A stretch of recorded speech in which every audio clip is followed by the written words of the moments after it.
Let's go.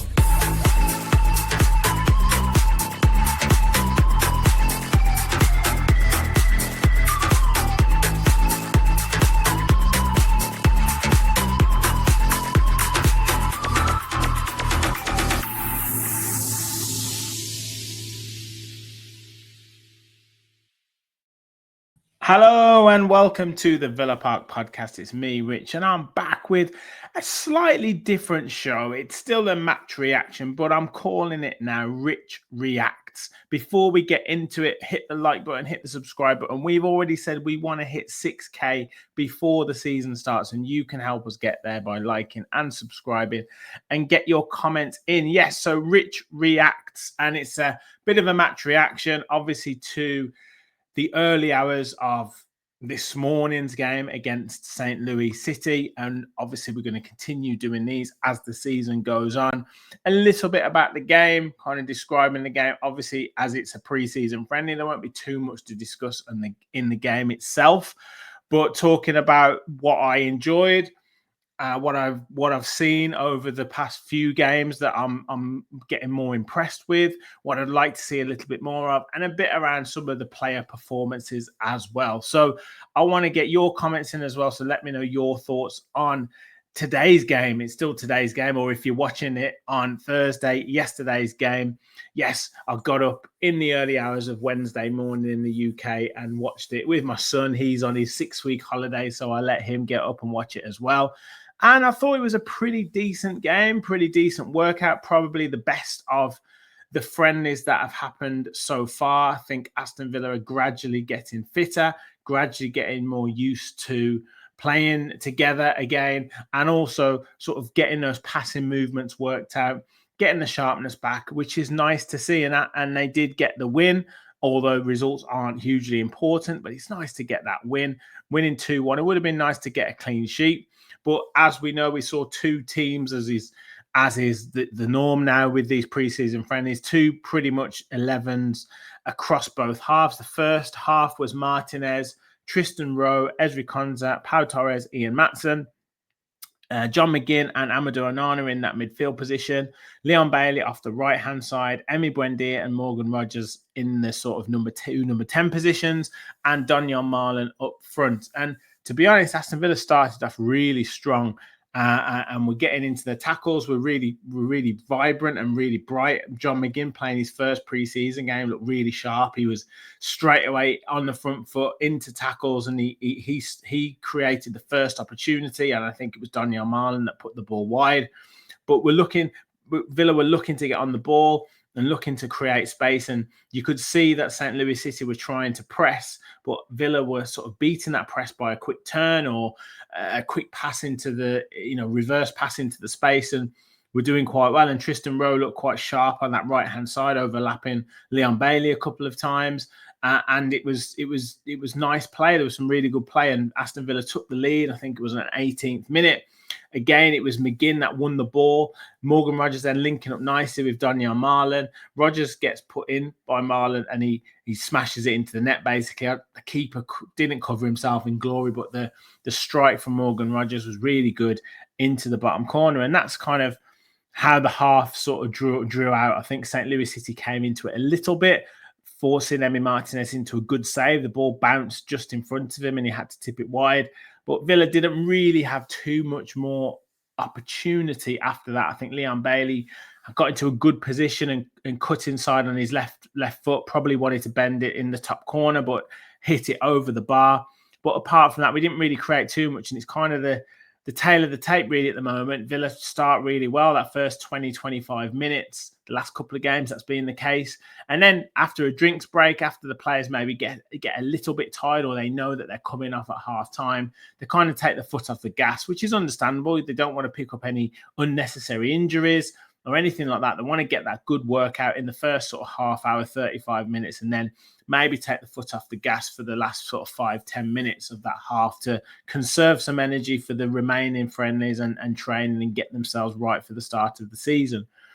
I think first half I was impressed with McGinn. I thought he was good, and Amadou Onana again. That's a really nice central midfield partnership, and we'll talk in a second about the the kind of second central midfield partnership. And it is really impressive to see what options we have. And yes, you have to take into account the opposition that you're playing against, but that's really good to see. I thought Daniel Marlon looked quite sharp, although a little bit wasteful in possession. I would have liked to have seen him take more shots or be a little bit more selfish at times. Maatsen, I thought, was getting in some good positions, although I think his delivery wasn't the greatest, didn't beat his man too many times in terms of when he put the ball across the box.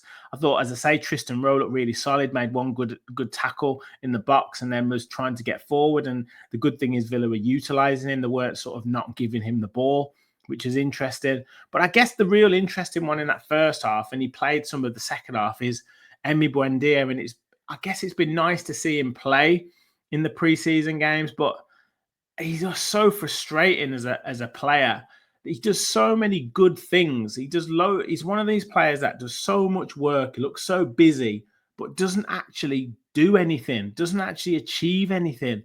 And if he could just calm down in the vital moments, or just sort of assess the situation a little bit clearer, then he would be a wonderful, wonderful player, because he takes the first touch really well, or he wins the ball really well, gets in, drives into space, but then too many times he'd pick the wrong option.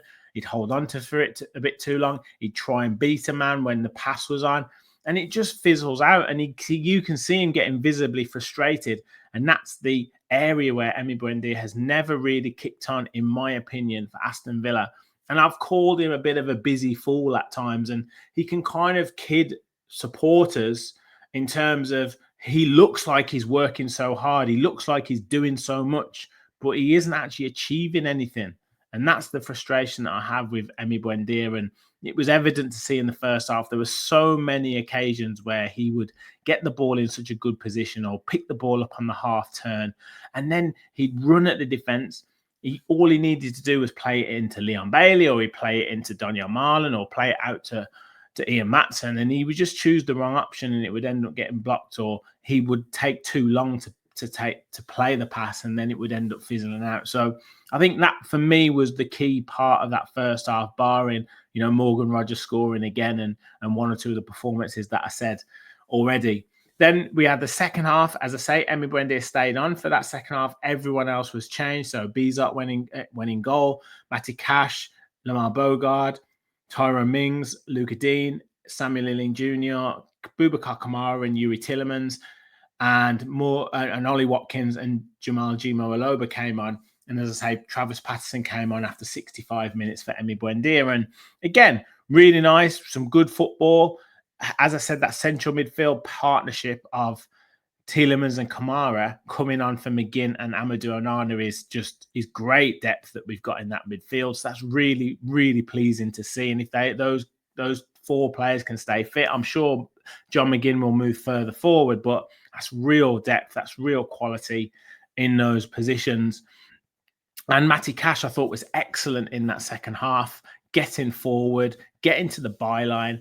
And it wasn't a cross from the byline that set up the second goal. It was a cross from just outside the penalty box, but just put on an absolute plate for Ollie Watkins. Lovely bend on the ball, and Watkins with a bullet header right into the top corner.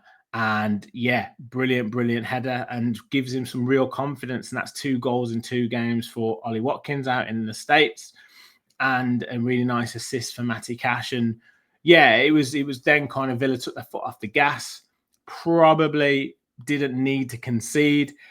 Bizot made a good save off St. Louis City break, and then Boubacar Kamara got caught on the ball. He claimed for a foul, but I didn't see it being a foul, to be honest. I thought it was bad play, it was poor play, and he got robbed. And then it went to the forward player, and he just slotted it into the net past Bizot. And then Villa sort of, saw the game out, played some decent football. Samuel Ealing Jr., I believe, hit the outside of the post. I couldn't quite see, but he could have sealed it right at the end.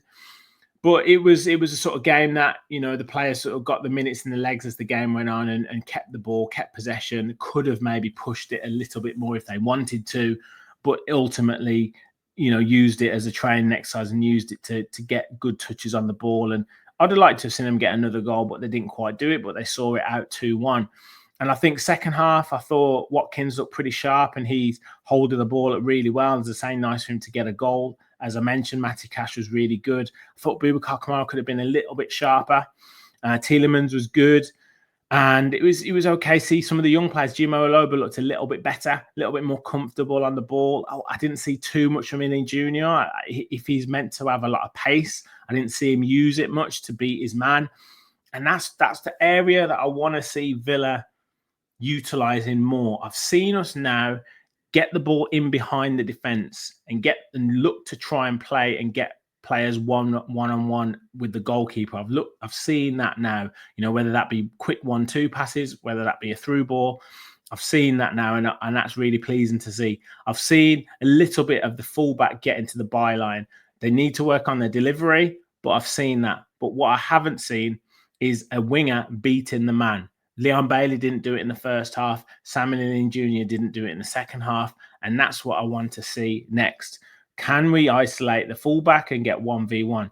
I think we really do need another winger. And that is just desperate. And we need additional pace. We really do need additional pace, because if we haven't got a real threat in behind, that's going to be really difficult for us, because we're going to be a one-dimensional team.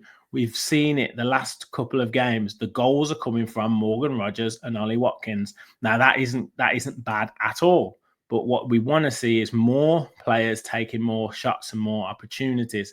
I haven't seen too many shots from Yuri Tielemans. I haven't seen too many shots from Boubacar Kamara. Yes, Elin Jr. could have scored yesterday. Daniel Marlon had a couple of shots, but nothing really on target that threatened the goalkeeper.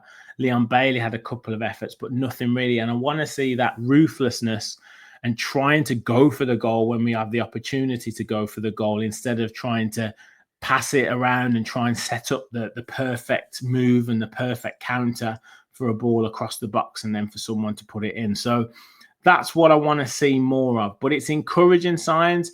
You can see the players getting used to it. You can see the players getting fitter.